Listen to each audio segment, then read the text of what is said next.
Stop tracking data like this in Excel.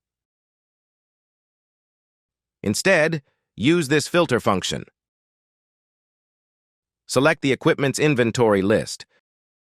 Press F4 key. Then select the stocks, press F4 key. For the in-stock column set, stock greater than 0. Now for the out-of-stock column, write same filter function. But this time, set the stock less than equal to 0. Stop converting PDF to Excel like this. Instead, go to the Data tab. Then click on Get Data, choose File. And from PDF, select and import your PDF file.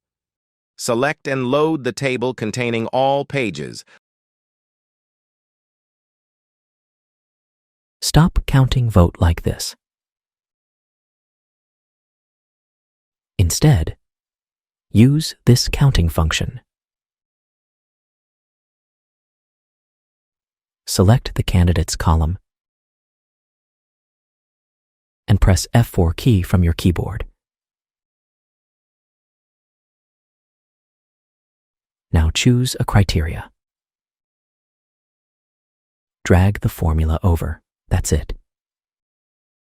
Stop dragging every single column manually like this. Right-click on Sheet. Click on View Code. Change General Sheet to Worksheet. Here you have to type cells dot entire column dot autofit.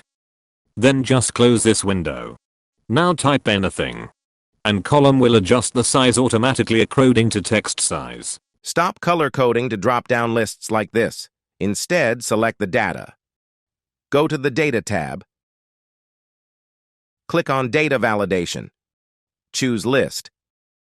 Then type in options for the drop-down list.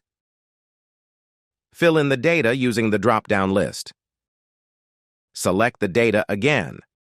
Go to the Home tab. Click Conditional Formatting and choose New Rule. Set the cell value equal to the first drop-down list option. Change the format. Repeat the process for the remaining drop-down list options. Like and subscribe for more videos.